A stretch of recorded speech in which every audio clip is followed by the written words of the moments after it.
and welcome to episode 187 of the Clean Energy Show. I'm Brian Stockton. I'm James Whittingham. This week, small modular nuclear reactors are in trouble for reasons I've been saying on this show. Why do people only listen for my sexy voice and not my clean energy insights, Brian? I thought they listened to help fall asleep. Switzerland has announced plans to drop tax incentives for EVs. First, Switzerland has incentives, then they drop them? I thought they were supposed to be neutral. There's about 12 years to decarbonize electricity, so I take a look back 12 years to see how far we've come. I've gained a lot of weight, I know that. And we all know calories are a unit of energy, so it's a pretty messy story. The cruise robotaxi company is in trouble after it was discovered their algorithm may have difficulty detecting children.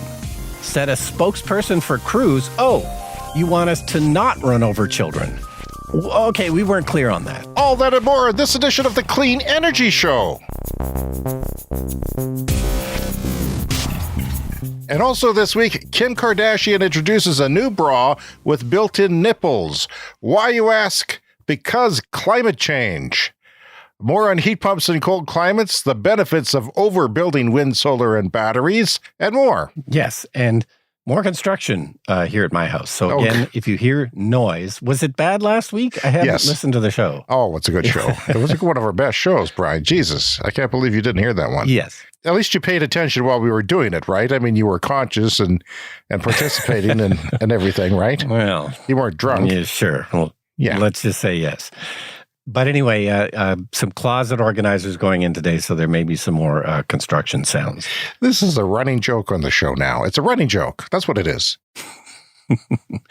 Anyway, I want to talk quickly about CBC Radio. Our local CBC radio station had a discussion this past week on their show Blue Sky, and they asked me to be a guest briefly because I'm a co-host of the Clean Energy Show and because I have a heat pump. So they had a whole hour-long discussion about heat pumps. But first of all, I want to say congratulations to Garth Materi, the host of the show. James, he's been hosting that show for 150 years. Did you know that? 150 years. Wow. He's only slowed down just a bit. Yeah, and he's retiring. So that was his last regular show, apparently. And it was nice to be on that. But that's got to be the hardest job in broadcasting because it's one of those shows where they take calls sometimes from regular people. And that's the job in broadcasting I would least want to have. And we all know how regular people are very, very ornery and basically full of hate. And you never know when someone's going to, call up and, just say, "You suck, Garth," or something, and before they get hung up on. But which reminds me of the days when I used to work in radio. So I used to work at CKCK Radio, an AM station here in Saskatchewan. I started when I was 17 years old. So this is ancient times. This is like the early 1980s. And that station had call-in shows, like a couple hours a day were call-in shows.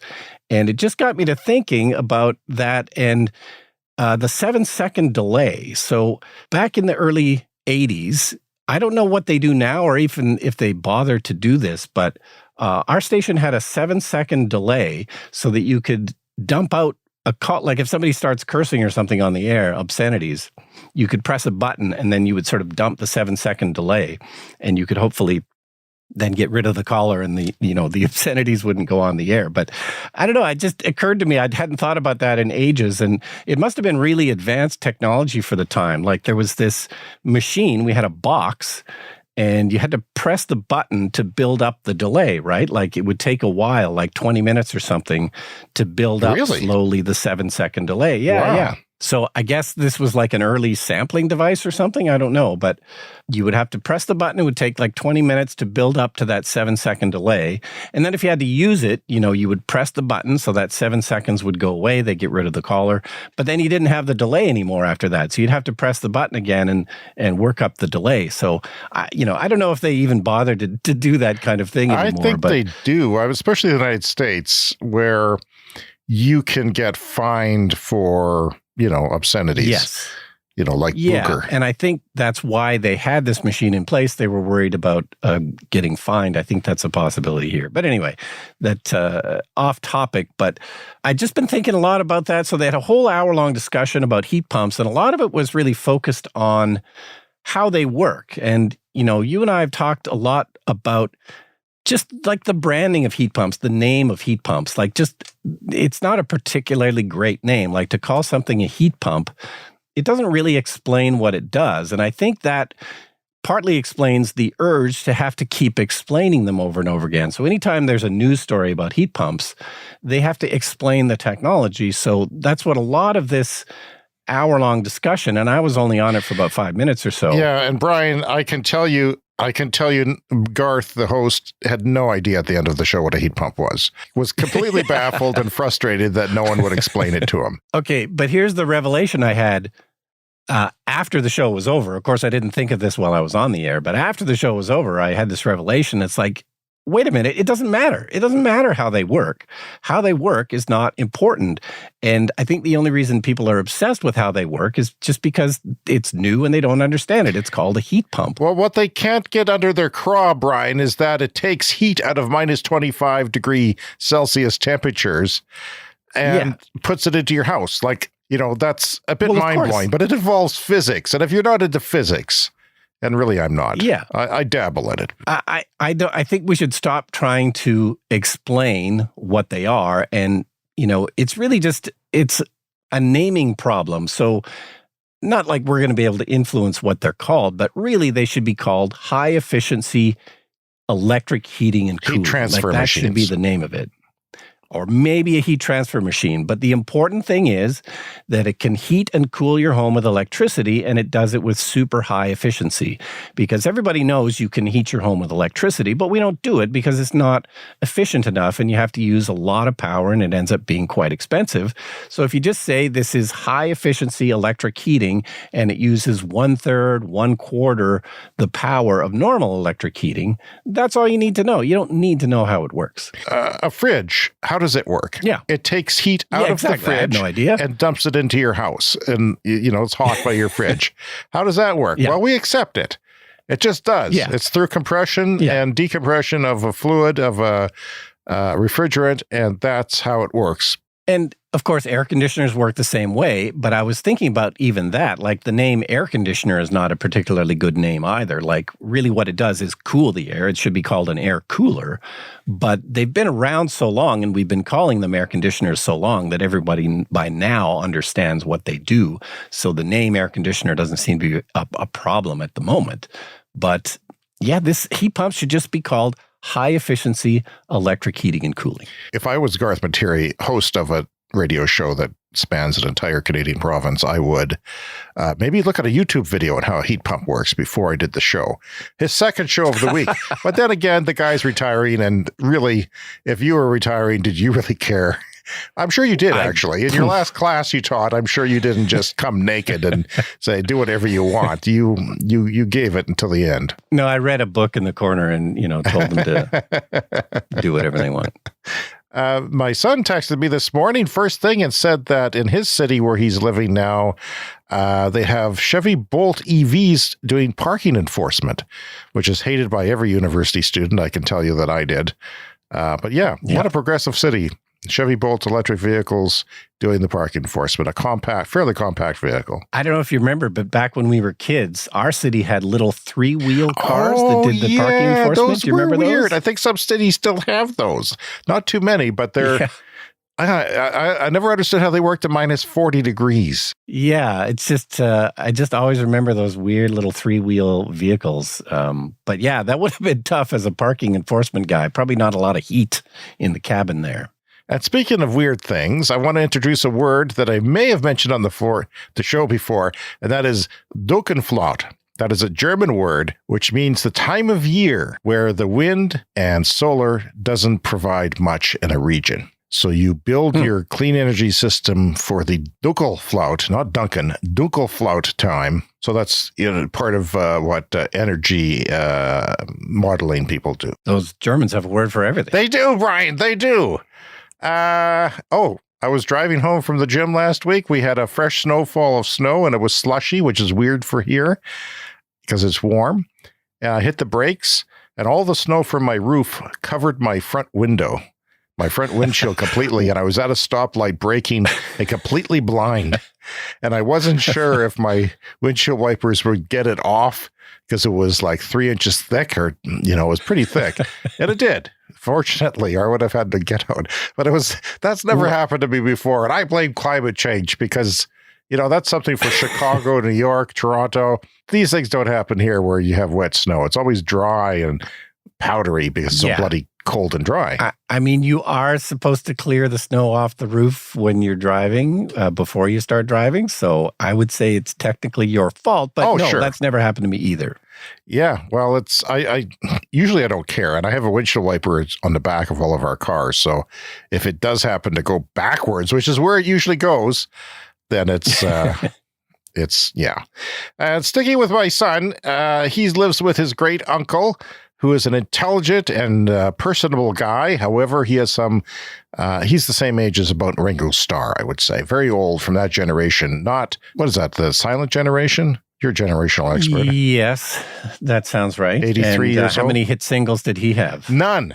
My son doesn't want to argue because he's the hand that feeds him, literally. He lives there for free. Sure.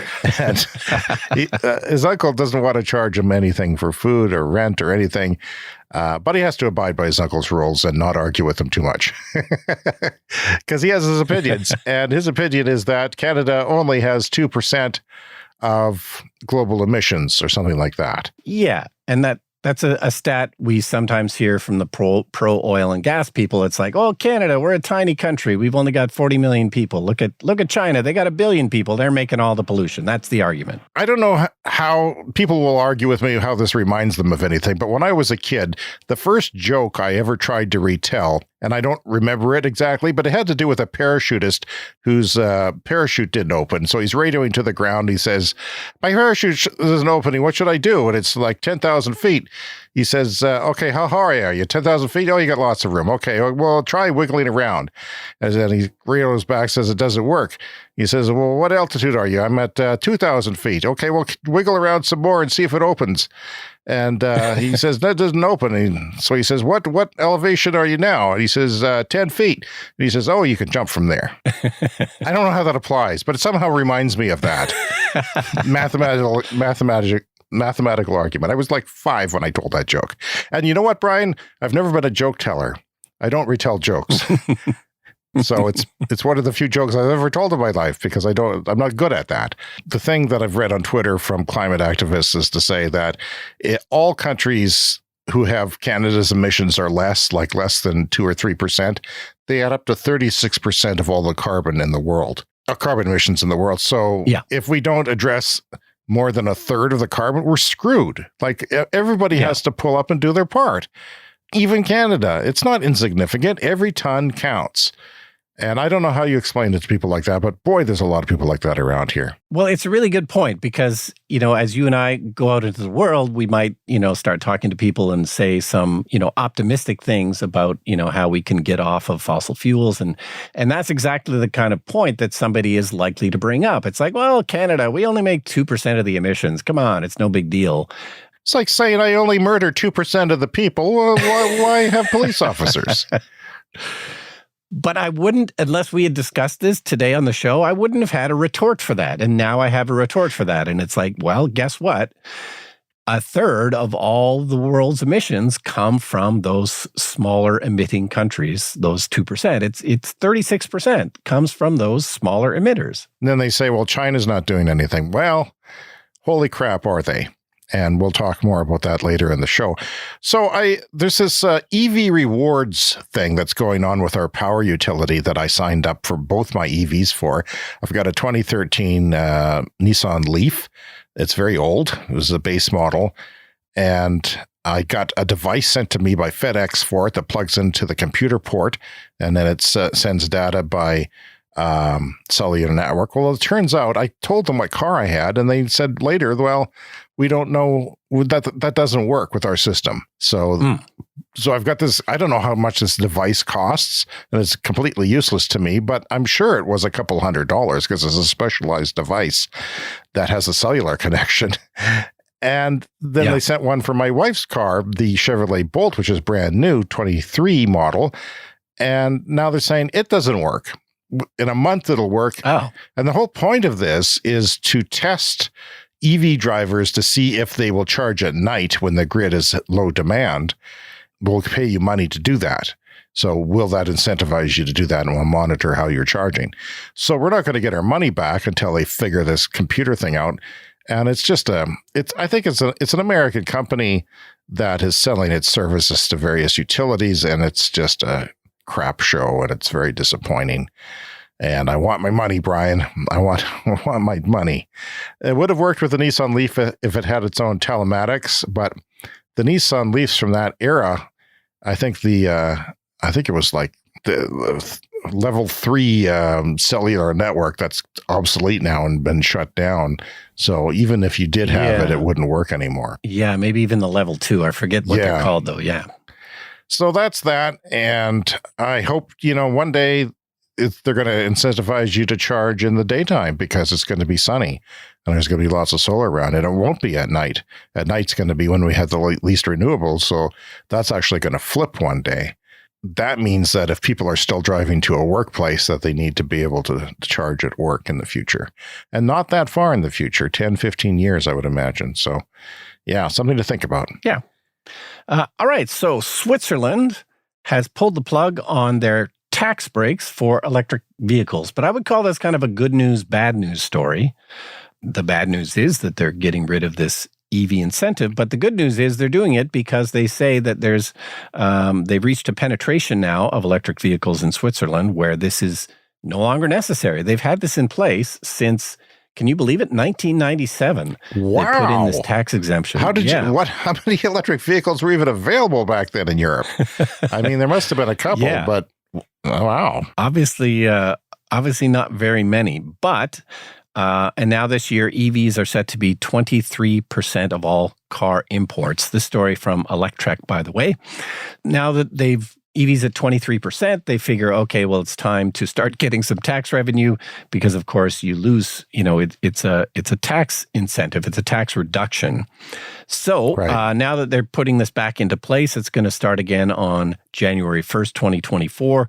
They're going to make about $2.2 billion a year on this tax break that they had been giving it. So that's a lot of money. Yeah.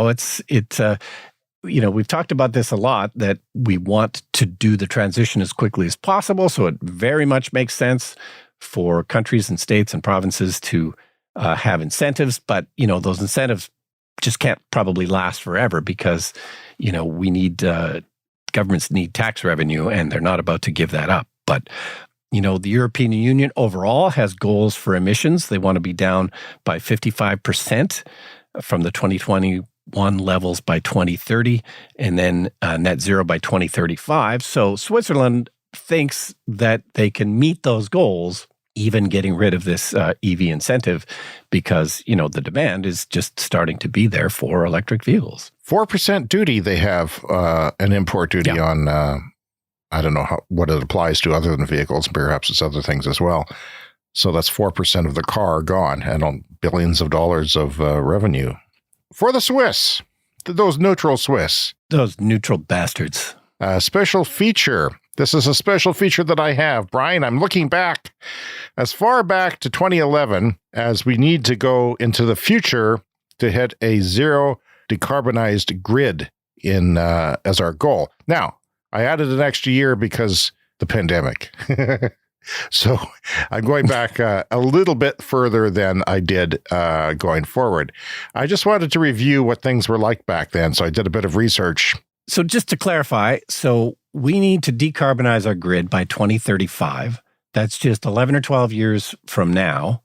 So what you did is look back 11 or 12 years and just to see how far we come. Is that right? That's right. And given that what we're doing in the next 12 years will be a magnitude larger many times over of what we did in the past 12 years. So expect everything's accelerating. It's not an equal comparison, but for inspiration, this is how far we've come.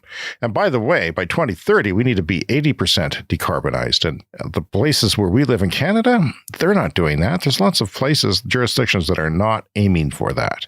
But to meet climate goals, Paris climate goals, we need to be 80%. And it's freaking perfectly possible to do. What it's not possible to do, though, is to wait for new technologies like SMRs, which we'll talk about later, and other things that just aren't there. But we have what it takes now to get to that 80% if we had the willpower. Yeah, and just the production capacity to make all of these solar panels and wind turbines and batteries, that stuff all has to ramp up rapidly as well. Really fast, because next year is 2024, and then there's only 6 years left, if that. So wind power was at 47 gigawatts in the world. A gigawatt is about what a nuclear power plant puts out. So now there's 1,000 gigawatts of wind in the world, Brian. From 47 to 1,000. And that's without trying very hard. Now we're ramping up how much this goes back before the Paris Accord, okay? This goes back several years before then.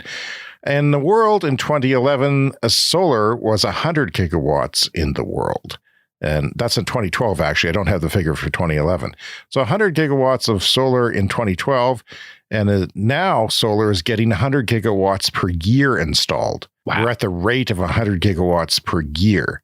And that's how much what existed in the world in 2012. And it had a further run-up time than wind did, I think, if you look at it that way. By the end of next year, 4,500 gigawatts of solar will be in the world. James, this is blowing my mind, and I know this stuff pretty well because of our podcast. Yes, well, that's why I thought it would be a good idea to review it, because we need to know how far we've come. A lot of cases, they say we only need to do 4, 5, 7 times what we have now, and what we have now in certain jurisdictions, sometimes it's like 3 times. We need 3 times. That's going to be a big deal. Well, come on. In the world, we have 100 times more than there was 12 years ago. So 12 years ago, lithium battery prices were $1,200 per kilowatt hour. That is $1,200 for 1,000 watts stored for an hour. Now they are $150 and falling fast. They now cost not half, not a quarter of the price, but 1/8 of what they did 12 years ago. And batteries, wow. That's largely due to electric car, adoption. But we are now making them for the grid and for building storage.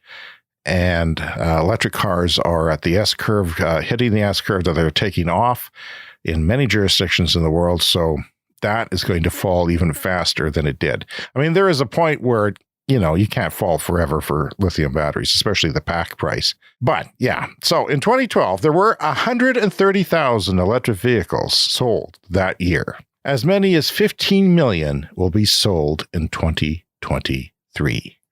It's 115 Amazing. Times more. I did the math, wow. Brian. Did you use a calculator? I used an AI, a voice AI. So I pushing buttons is beyond my capability anymore at my age. Energy density has doubled for lithium-ion batteries, with tech showcasing another more than doubling is possible with the chemistries that are now being developed. So yeah. And that's important, because the more energy you can put into something, then you can start putting it in airplanes, and cars weigh less, and there's many benefits to, you can go further with the same power and less weight. So then you go even further. It's great. This is amazing. So this is what we've done in the last 12 years without barely even trying. This is amazing. Yeah, exactly. We were barely even trying. And by the way, in the next couple of weeks, I plan on doing complete net zero by 2050. So I'm going to look back that far in the past and see how far we've come there, just to do it again. Nice. Okay. So we have a little bit of an update on the Cruise robotaxi story. So Cruise has been operating robotaxis in a few places in the U.S., but of course they suspended their operations after an accident. So there's some unflattering news has come out from The Intercept. They obtained information that suggests that Cruise autonomous vehicles may not exercise additional care around children. They're treated as a special category based on their unpredictable behaviors, which, it's such a complicated problem to develop autonomous cars. And if you think about it, yeah, children are ones absolutely likely to do something unexpected. So the computer brain has to treat them differently. But, information that has leaked out of Cruise has suggested that, they may not have been detecting children as accurately as they could. So Cruise, as we reported last week or the week before, has suspended all of their operations and are now doing some layoffs. People involved in the actual cars and supporting the cars are getting laid off because, of course, the network's not operating. So it's a pretty big setback for them. They're still losing quite a lot of money. General Motors is the overall owner of Cruise. Yeah, who knows? It's obviously a problem that Cruise and everyone else is going to keep working on because the opportunity in the future is so enormous. Autonomous vehicles can kind of help everybody and could be a major cash cow. So there's going to be setbacks like this along the way, but no one expects this research to stop. Yeah, there's also Waymo in the United States, which is a Google spinoff, and a company in China that's arguably doing a bit better than the American companies are. So yeah, it's a setback. And I also read that there's a lot of human intervention. There's no driver in the vehicle. If you're new to the show, there are robotaxis in California and San Francisco, Los Angeles, Phoenix area, and some other areas of the United States that are taking paid customers on rides without people in the vehicle. If you don't believe me, and I know I always read it to people who don't believe me, especially relatives. Look on YouTube and just watch somebody take a Waymo or any other kind of transportation and just watch the whole thing happen. I mean, it's scary. But, it's, I think, technically safer than already technically safer statistically than per mile or per million miles or however you want to look at it. Yeah, but the other thing we learned is that there's also human operators that are remote that can then take over the car if there's a problem. And it sounds like, statistically speaking, those interventions have been greater than people suspected they were. So, if you need a human intervention a certain amount of the time, then it's not really autonomous, and you're not really saving yourself the money necessarily of an actually autonomous vehicle. That's right. And yeah, that's there every few miles, I guess, or every, it's ridiculous. It might be overstated because, they may not actually need to look at some of the things they did, that the system is just calling in and confirming advice or something like that. But yeah, and they'd want to be safe and monitor, and they do get lost. They do sort of, not crash, but, software crash and get confused and cause traffic jams, which is very frustrating for people. And they're also more cautious than human drivers. I long for the day when it will avoid wildlife on highways. No, I've come close a couple of times, though. There's a lot of deer around here, especially dawn and dusk are the most, you really got to pay attention. It's terrible in Wyoming. There's billions of them there. I swear to God, you can see them in herds. Yeah. No, and I can't remember where it was, but sometime when I was driving in that area, either Wyoming or Colorado, they did have some road signs that said, if lights are flashing, animals have been detected near the roadway. So they in certain places, they have some detection mechanisms. Oh, that's cool. Yeah, I wish they would do more of that. And I wish they would do more of, like, a lot of roads had reflectors at the side of them. Like, sometimes reflectors can scare animals away. So there's a lot more that could be done. But, eventually autonomous vehicles will help a lot too. All right, let's get to the Kardashian climate story. The climate story you didn't ask for and didn't think you would ever need. But here we are. Kim Kardashian, famous for being famous, introduced a new nipple bra. That is a bra that has built-in nipples. A bra that has built-in nipples has, a couple little bumps in them at the appropriate place to make it seem like you're cold.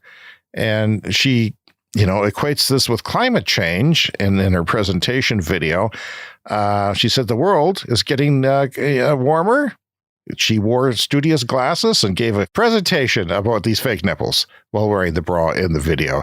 The sea levels are rising, she said. The ice sheets are shrinking. Everyone can do their part. And by doing your part, she means wear one of these bras with nipples in them. Because it'll seem like you're cold no matter how hot climate change makes it. That, Brian Stockton, is the stupidest story we've ever had on the show. Is this a new segment? The stupid story of the week? I hope not to have any more of them, actually. Okay, I'm hoping this is it. I'm hoping there's no more, let's make a bra that seems like you're cold because of climate change stories. That's all. So we'll just move on with the show now, unless you have any further comment. No comment. Okay. No comment. Okay, so we got a couple of good news grid stories. First one is from New Jersey, and these stories come from Electrek. Jersey Central Power and Light, they've got about 1 million customers in central and northern New Jersey. They're going to make their largest power grid upgrade in company history. We talk about this a lot on the show. There's absolutely no problem if everybody switched to electric vehicles, but we can't sit still. Every grid is going to need upgrades because we're going to be needing way more power in the future, but it's going to happen hopefully gradually enough that we don't have any issues. So this is a 5-year, almost $1 billion upgrade to the grid in New Jersey. They're going to upgrade 600 miles of overhead power lines with more robust wiring, so they'll be more resistant to storms. They're going to replace 46 miles of underground lines with, again, more heavily protected wiring. Oh, I didn't know underground lines had to be replaced. I thought they were good forever. Well, nothing lasts forever, James. Maybe it's because they didn't start putting wires underground here until around the mid-'60s. Actually, my mother's house is the last house that has power lines. You cross the street and they're gone. Oh, yeah. So, that house was built, I think, in 67 or 68. So, yeah. Well, I had my son doing a bit of wiring in our house, which was built in 1962. We were doing some home theater upgrades. Well, that's handy. Your son's an electrician. He's an electrician. What more do you need? He's busy making money most of the time, unfortunately. But So I had him putting in an electric screen, and I had him cut into the wiring that we had in our rafters here in the basement and put in a new kind of electrical socket in the ceiling in the rafters. And so he had to cut through the 1962 wires to put this in, and it's a very weird wire. Like it's got a green kind of, almost like a cloth coating on it. And it's all I've seen those. Yeah, yeah. And as soon as you cut into it, it's all kind of gooey and starts falling apart. So it's got tape sticky stuff on it, and it's terrible. Yeah. So I'm assuming that wires that you put in now are going to last better than those ones. But yeah. So anyway, this is going to cost almost $1 billion, but they do expect a return on that investment because they're going to get a more reliable grid from it. If power goes out, you can't charge for electricity. So they do expect that they're going to get all of this money back from increased reliability and then increased sales because they are, of course, expecting people to buy more power in the future. And somewhat related in Kentucky. So Kentucky has been a bit of a laggard in terms of clean energy, but they have just greenlit a 900% increase in their solar power in Kentucky.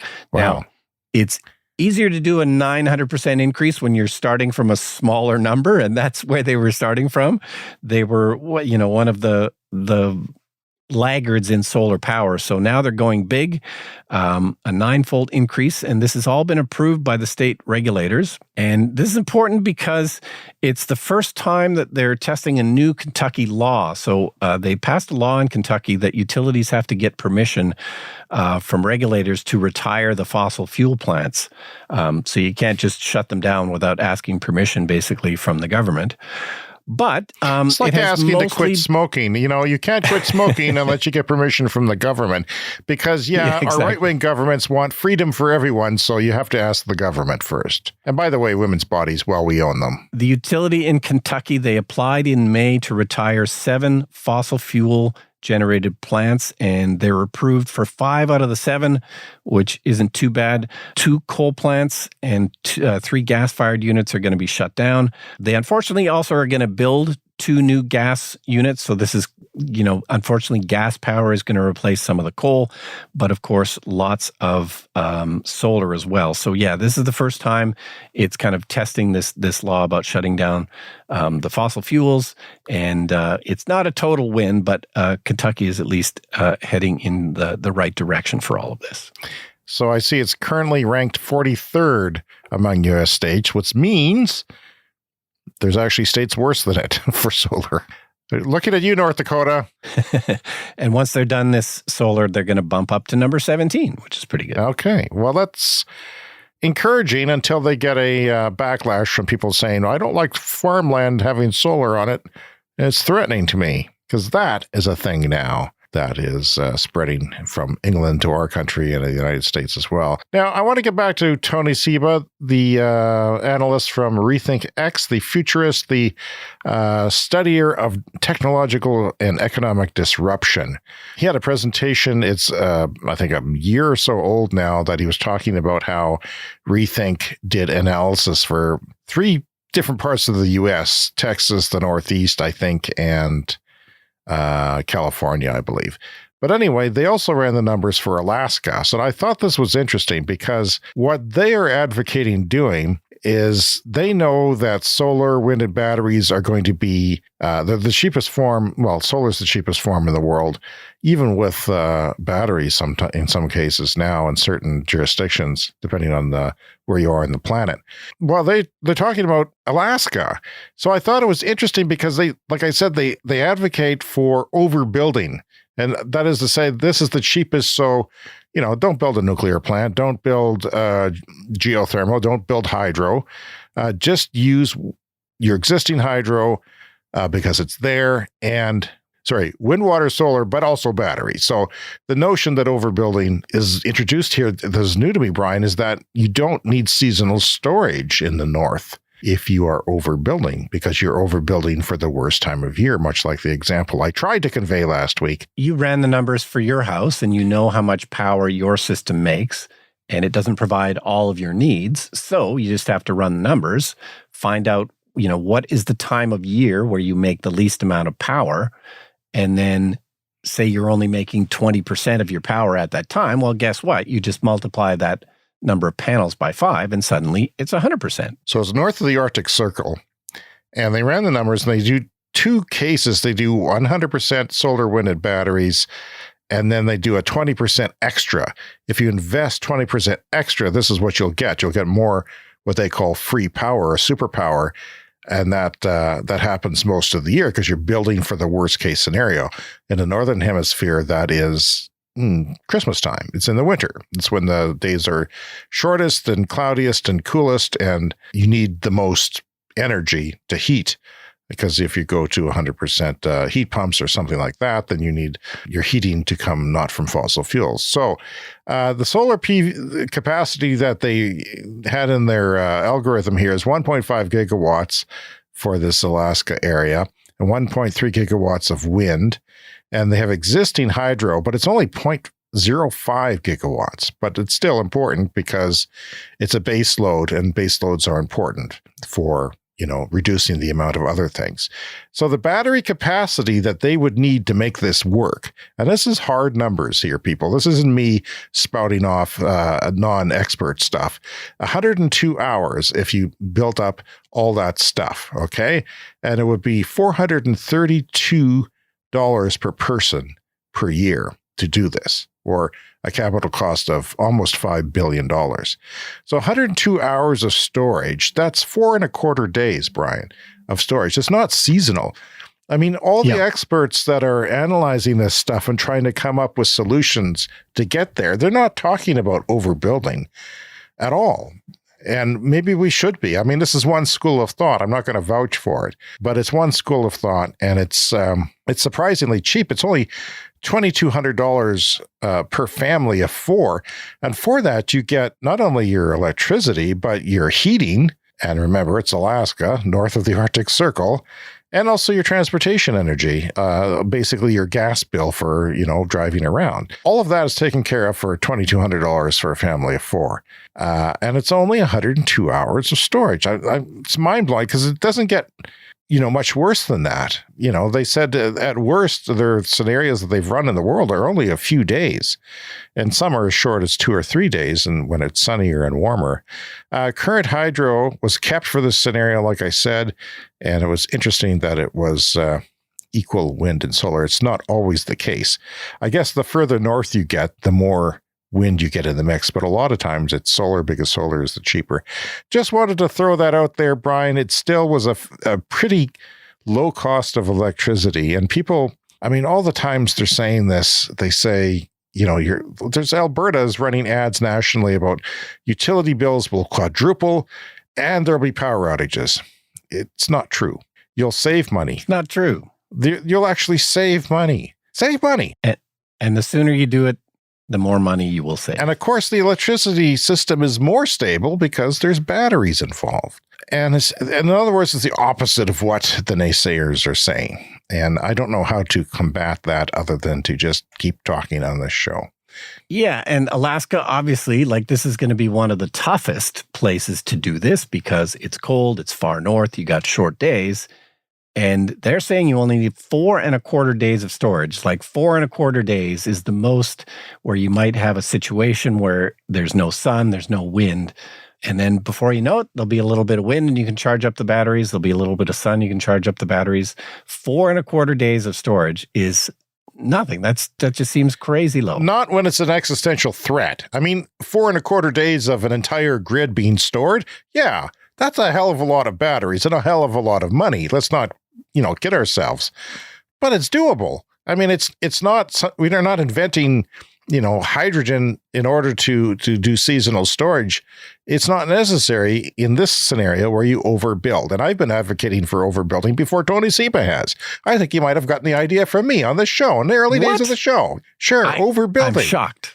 If something is so cheap that it's nearly free, then overbuild. And yes, it uses land, but let's remind ourselves that precision fermentation in dairy is happening now. And 2024 is the year the major company that is making milk proteins artificially, which is identical because there's no genetic material in protein, and they're going to, the business to business is going to take out 1/3 of dairy.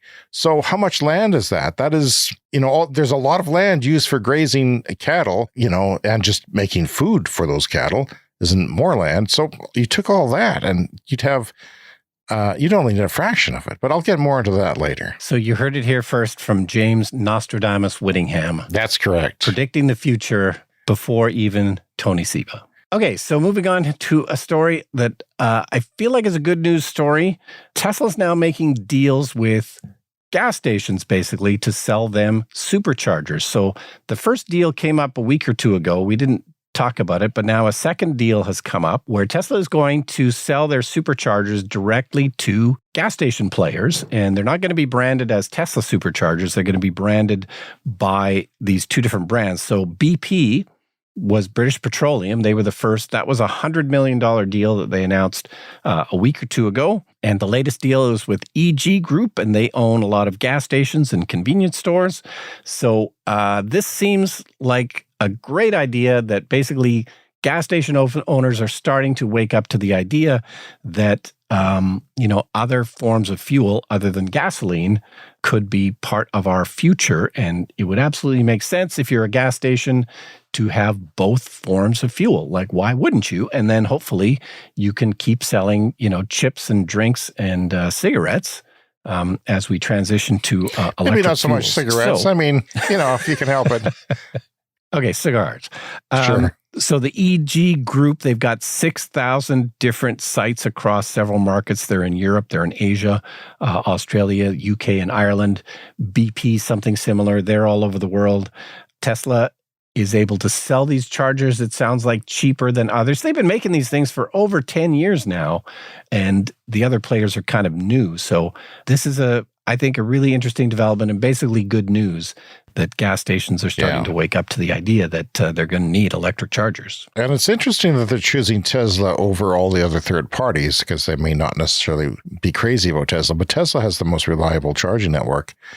And that is, they'll look physically, the shadow of the charger will look the same. The profile will look the same, but it won't have Tesla branding on it. But yeah, they are reliable. And, what you need is a bathroom and maybe a little snack or a drink. Yeah. If you're on the highway. And the chargers are going to include Tesla's kind of plug and walk away protocols. So they should be as easy to use as any of the Tesla chargers and should be available to all vehicles. Well, that's good news as that expands. And, I question, speaking of the future, how viable gas stations will be if they're not, because, selling electricity isn't necessarily a high profit margin, and you can do it at a hotel, you can do it at a restaurant parking lot, a mall parking lot. So there's lots of competition for gas stations as we move to electricity.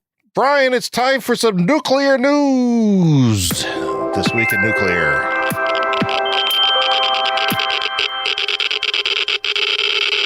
So just an update on that Diablo Canyon in California. It's a 1.1 gigawatt reactor. It's been down for, I think, 44 days straight now. The other reactor, the Diablo Canyon 2, is also only working at 65% capacity. So that's a fraction of what those two reactors should be. And they're relying on, renewables to take over. And it's just, I know there's a lot of nuclear fans out there, and I'm going to hit you with one here because of this week. This is important. The only small modular nuclear reactor in North America to have a contract with the utility just ended that contract because not enough subscription happened to their power.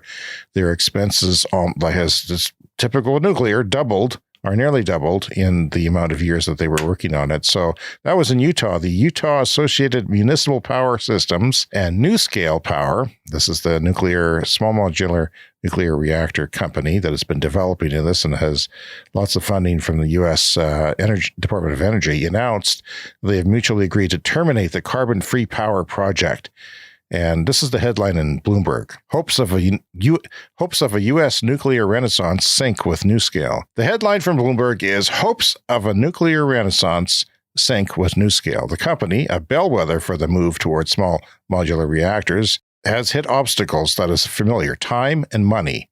The renewables didn't do it any favors either, says Bloomberg. The project had not secured enough buyers of its planned output to continue.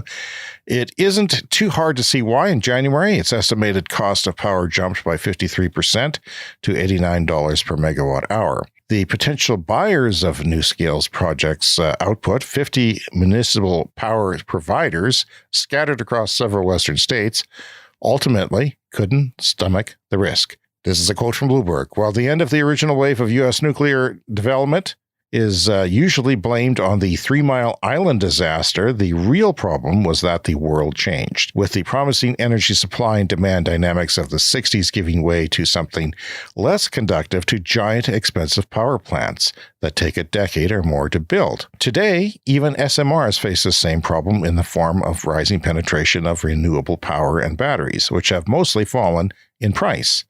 Their enthusiasm for NuScale stemmed from its desire to get off coal-fired power, part of an accelerating decarbonization of the grid in Western states. Between 2017 and 2021, a net 23 gigawatts of solar and wind capacity was added to the Western interconnection, whose grids cover 13 states and provinces in the U.S. and Canada. Even that is dwarfed by what is coming. This is Bloomberg that I'm reading from, and I think it's important, so I'm going to read lots. Renewables with effectively zero marginal running costs, in that they burn no fuel, squeeze down the number of hours in the day when traditional dispatchable power plants are needed. This is something I've been saying on the show. In some markets, solar power can already meet all demand in the middle of some sunny days. This creates a particular problem for nuclear power because its high costs demand that any plant be run as much as possible. The NuScale project's cost estimates assumed it would run 96% of the time. If you listen to this show and understand anything that I say, you know that that's not going to happen because renewables are variable and they're cheap and they ramp up certain times and certain days, and then nuclear goes down. Every time nuclear has to be turned down, it becomes more expensive because most of nuclear's cost is in the capital cost of building the plant, which is very expensive. There's a little bit for fuel, a little bit for security, a little bit for maintenance, but really a lot of the cost is the capital cost of building it. So if it doesn't run at 90%, which is what most nuclear does, so it's even kind of pushing it to say 96% of the time for these SMRs. So this wouldn't be needed in a grid dominated by renewables, especially those twinned with batteries, right? Well, it's basically not, it sounds like it's not even possible. Like you'd have to take solar off the grid for these projects to be viable. And why would you want to pay more? You'd have to pay more for that electricity. So it doesn't make any sense. It's super expensive to build.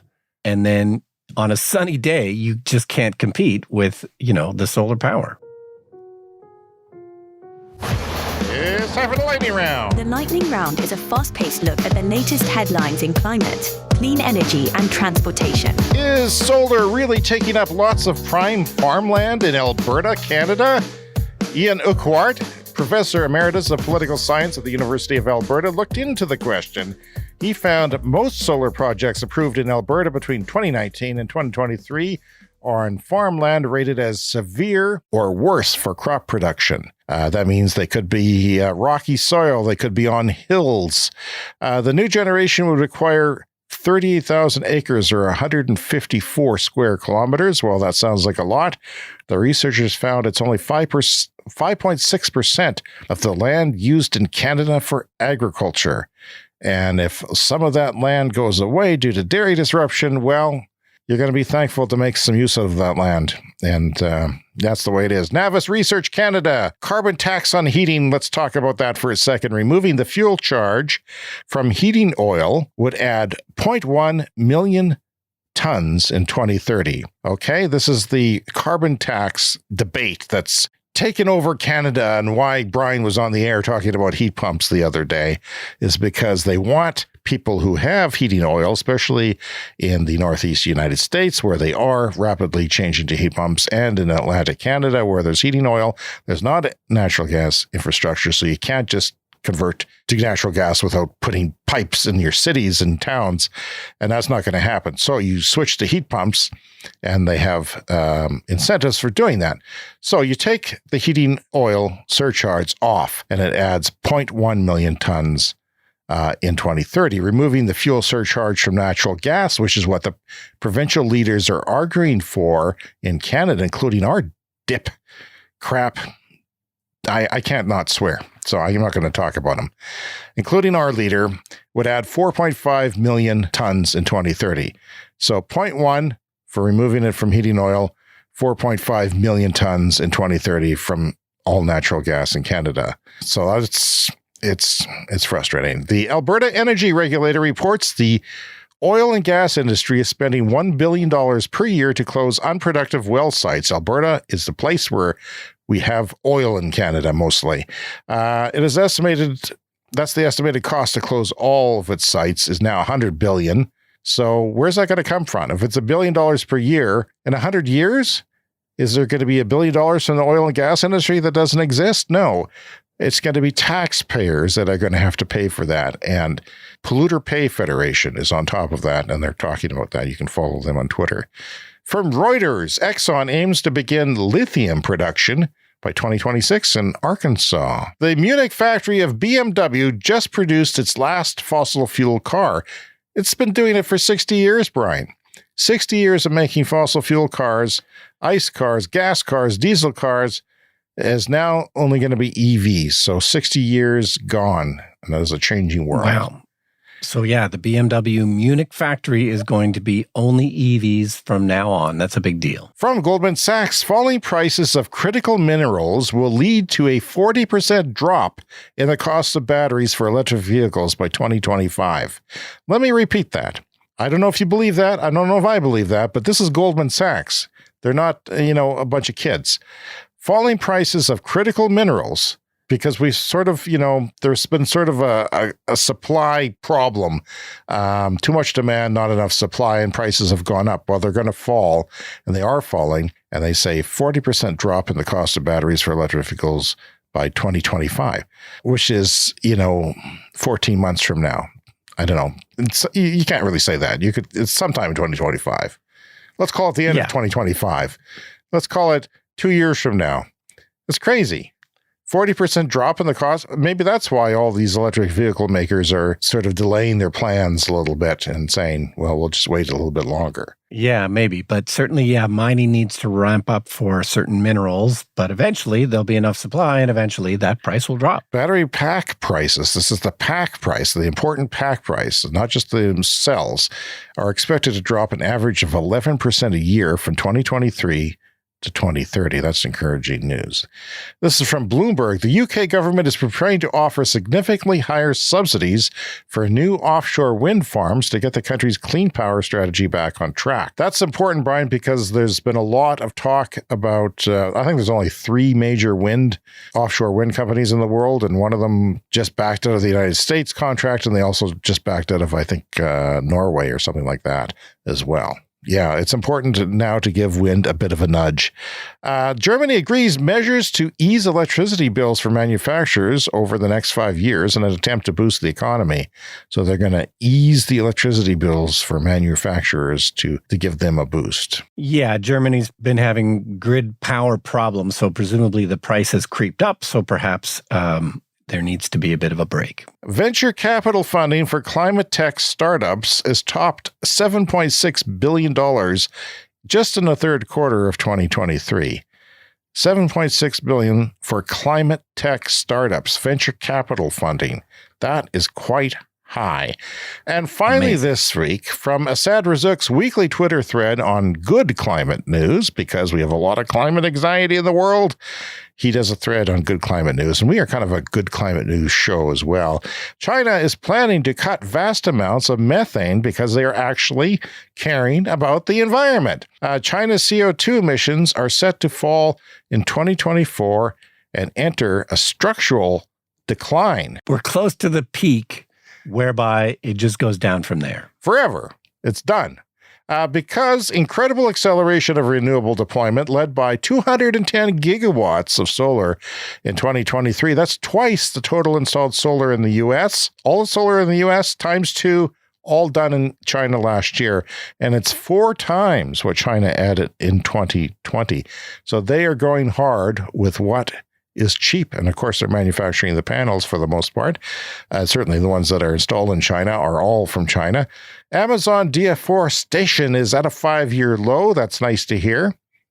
The United States joins the consensus on loss and damage fund for poorer countries. The COP conference is starting, Brian, and our questionable leader of our province is going, as well as our mayor. He wants to tell the story that the federal government won't tell of how clean we are. And of course, our grid is filthy, disgusting, dirty. You might as well smoke a cigarette as plug in a lamp in this town. It is disgusting. And he's going there to Dubai thinking that he's going to have a sympathetic audience because the Dubai, people are running it. The oil people are running the show. Namibia is starting the world's first zero carbon iron ore plant. Africa, Brian, is going to be the continent of great things in this century, and that's a good thing. It's a lot of good things, That's and great. they're gonna do that with renewables, not only making it for themselves, but for other countries as well, other areas, other continents even, via undersea cable. There are now 60 companies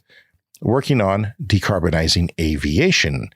And China's fossil fuel use overall is going to peak in 2024. That's for all their fossil fuels, not just their emissions, but the use of it, so they know where things are going. That is great. And that is our show for this week. So please take the time to contact us. We are at cleanenergyshow@gmail.com and around social media, Clean Energy Pod. And once again, this week, I want to thank everyone for writing in. We appreciate your letters and are putting them to good use. Keep writing. We like to know everything you have to think, and any suggestions and articles that you want to send us, that is also great as well.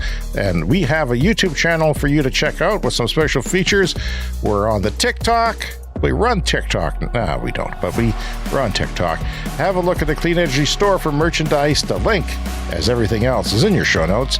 And you can donate to the show like Gene did this week. He committed to $2 a month to pay us on PayPal. Thank you, Gene. Brian, if everyone did that, my wife would respect me. Actually, if an eighth of our listeners did that, my wife would respect me. And I might even respect you. you might even respect me. Wow, imagine for that. If you're new to the show, remember to subscribe on your podcast app to get new episodes. Rate and review us if you can. That helps us. And why wouldn't you want to help us? We're here for you. Be here for us. Rate and review us on your favorite podcast app. We'll see you next week. See you next week.